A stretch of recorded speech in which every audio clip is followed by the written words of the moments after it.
I never imagined a simple wooden shed tucked away behind my house could spark a battle that would tear open all the cracks in a neighborhood and let the cold, hard truth blow right in. But life's got a hell of a sense of humor, doesn't it? Name's David Kramer.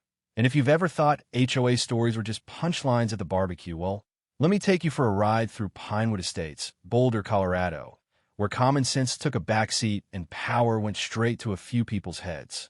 We sit right at the base of the Rockies. Winters aren't just cold, they're a test.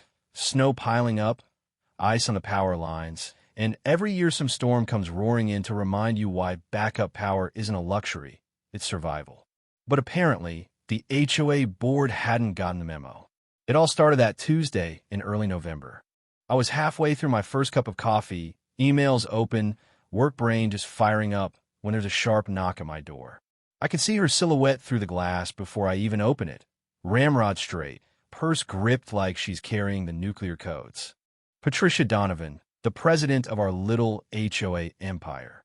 Mid-50s, haircut that could slice bread, pantsuit creamier than the snow outside. Lips pressed so thin you'd think she just sucked a lemon. She calls me by my full name, like she's reading it from a ticket, and launches right in. According to her, I'm in violation of Section 12, Paragraph 4, because I dared to build a shed, painted forest green, tucked away behind the trees, to house my generator. Apparently, this eyesore can be glimpsed from the Henderson's bathroom window if you crane your neck just right. Patricia says I have 30 days to tear it down or face $200 a day fines. Her tone says she's not bluffing. I ask if she's serious.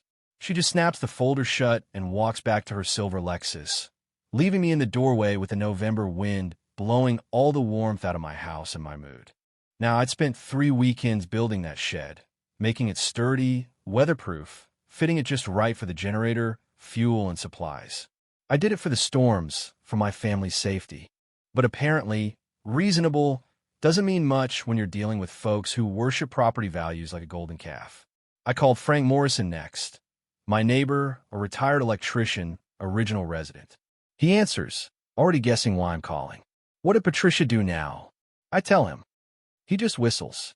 Apparently, last month, she tried to find the chins for using the wrong shade of white on their Christmas lights. I ask if she can really find me, and Frank lets me in on a little secret. The whole voting process for these new rules was sketchy.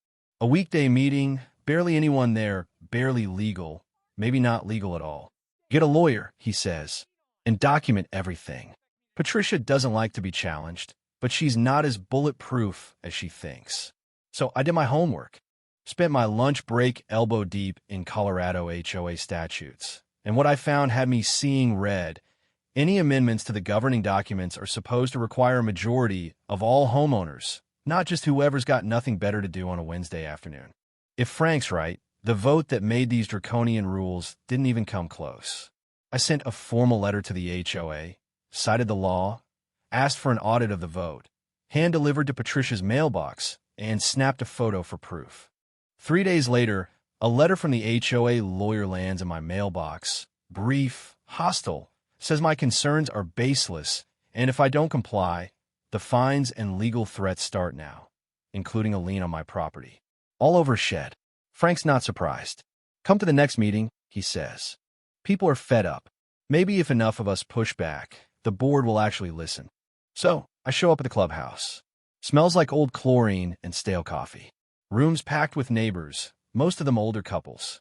Patricia's at the head table, flanked by her nervous treasurer Ronald and the secretary Linda, who, I swear, just nods whenever Patricia opens her mouth. Patricia opens the meeting with an announcement, making it clear that misinformation, meaning me, is spreading, but the rules are legal and final. Frank stands up. Patricia, all David wants is transparency. Can you show us how many people voted? Patricia's smile freezes, then Ronald mutters, 23. Out of 147 households.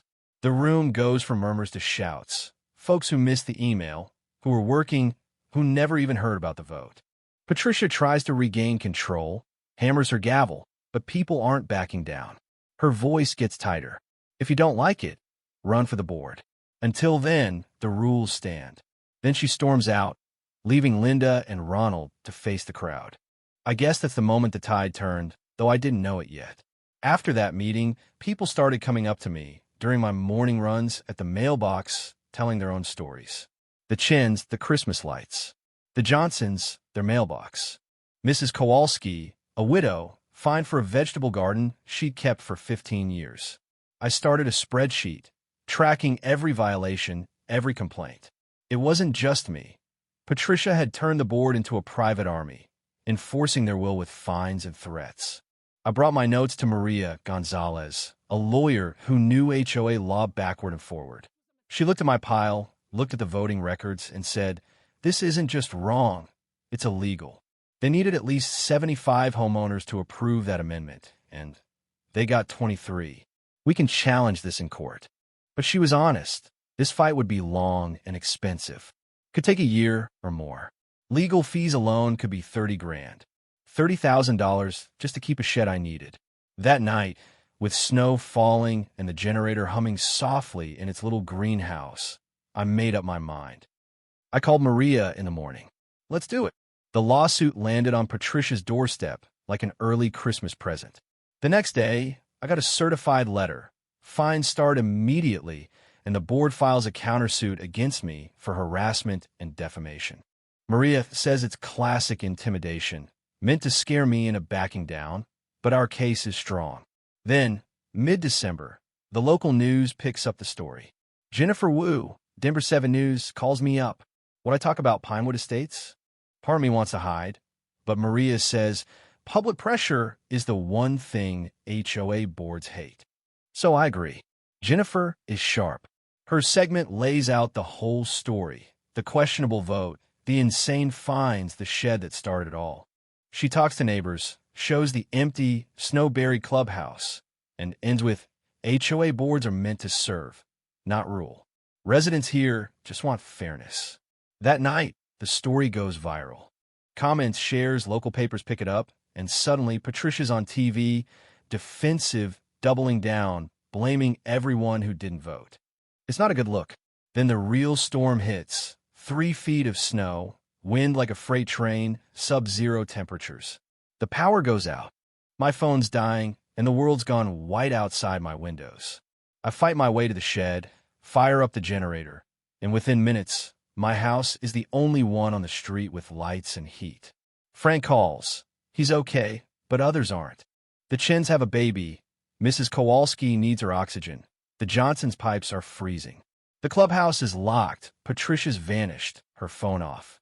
The rest of the board's nowhere to be found. So I tell Frank, bring everyone here. My house becomes an emergency shelter. 20 neighbors, babies, elderly, a shivering dog, packed in my living room, running space heaters, making coffee on a camping stove. We ride out 3 brutal days, sharing stories, rationing fuel, checking on each other. It's survival, but it's also community in the truest sense. Patricia finally reappears once the snow's cleared, sees the crowd at my house, and throws a fit. Calls me a criminal, says I'm running an illegal operation, adds more fines.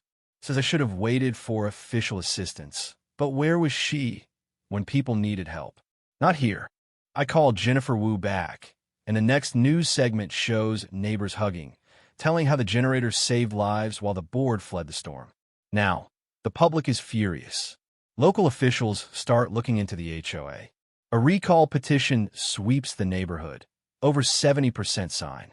Patricia and her cronies are voted out, replaced by Frank and a new interim board. They apologize. They scrap the fines. We settle the lawsuit. The Attorney General's office finishes their investigation, finds Patricia embezzled 40 grand from the HOA for personal expenses. She's arrested, charged, sentenced to jail. Linda gets probation. Ronald cooperates, walks free, but a changed man. The new board rewrites the rules. Clear, fair, focused on real safety, not cosmetic nonsense. They pass a special provision protecting backup generators and emergency preparedness. My shed stays. The mood in the neighborhood shifts, lighter, warmer. Property values even go up. People stay, new families move in because they've heard about our reforms. One evening, Maria calls to tell me the HOA's insurance company has settled all the claims. Every resident who is unfairly fined is getting reimbursed. And they're putting a plaque up in the clubhouse for extraordinary service, my name on top. I'm stunned. I just did what had to be done. And that's the truth of it. Standing up wasn't just for me. That shed, painted forest green, just sitting there behind my house, became the symbol of something bigger. That rules are supposed to serve people, not the other way around. That common sense and courage can win, even if the odds and the fines and the threats are stacked sky high. A year later, Jennifer woos back, interviewing me for a follow-up on HOA reform. She asked if it was worth it, all the stress, the bills, the risk, the pain. And I think of Mrs. Kowalski safe with her oxygen, the Chin's baby warm through the storm, Frank and the neighbors free from arbitrary harassment, new families moving in because they know the community has a backbone now. I tell her it was worth it because it was never about a shed. It was about whether we let fear and intimidation decide how we live. The neighborhood's different now. Better. I still check the generator every month. Old habits. My shed is just a shed again, but it's also a reminder. Standing up matters, even over small things. New neighbors come by, ask about backup power. I help them, just like Frank helped me. Even Ronald, the ex-treasurer, apologized in the grocery store, said he was sorry for not standing up sooner. I told him I forgave him. Patricia got out of jail, left the state, and honestly, I hope she finds peace. The real story isn't about villains or heroes, though, just people making choices, showing what kind of community they want to build. In the end, I got more than I lost, a real sense of belonging, a neighborhood that came together when it counted, and the quiet confidence that comes from knowing you did the right thing, even when it wasn't easy. And if you're wondering if I'd do it all again, you bet I would. What would you have done? Torn down the shed and taken the easy way out, or stood your ground and risked it all? Where do you draw the line between community and control, between rules and reason? I'd love to hear your thoughts, your own stories. Drop them in the comments. Let's talk about what justice looks like in the places we call home.